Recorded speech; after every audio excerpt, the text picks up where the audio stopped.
Hello hello hello hello जी hello hello hello hello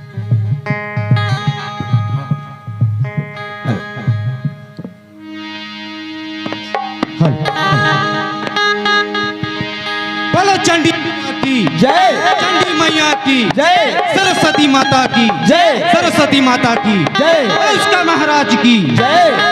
मोर माया के फूल धरती के पूरम चढ़ाबो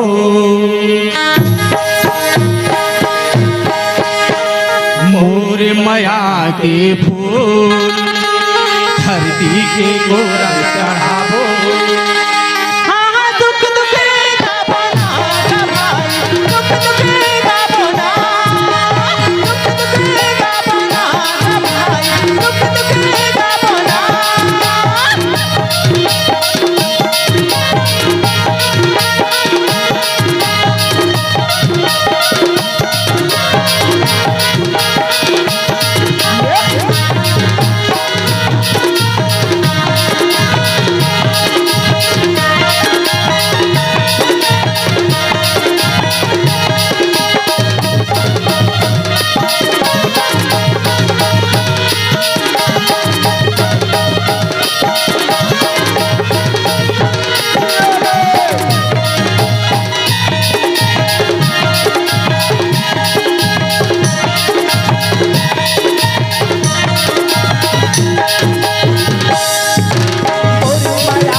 हाथ में थाली फूल धर के मोर बहनी हो।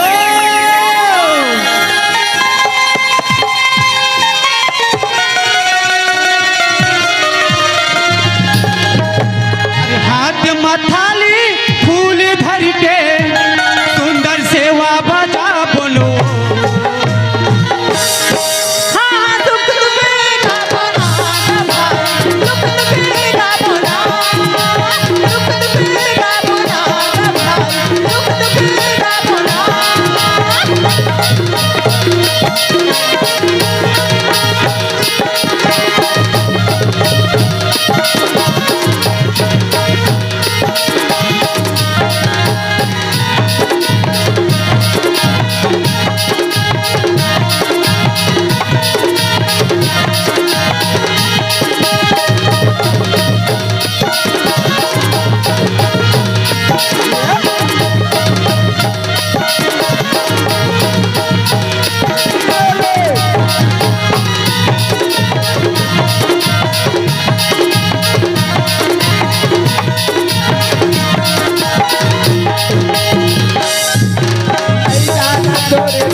हाथ में थाली फूल धर के सुंदर सेवा बजा बोलो।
संगवारी हो आप मन ला ये वीडियो हाँ बने लागिस होही तो ये वीडियो ला लाइक करहू, कमेंट करहू और शेयर जरूर करहू। और हाँ संगवारी हो मोर चैनल में नवा आए हो तो मोर चैनल ला सब्सक्राइब कर देहू। आप सब ला जय जोहार, जय छत्तीसगढ़, जय भारत।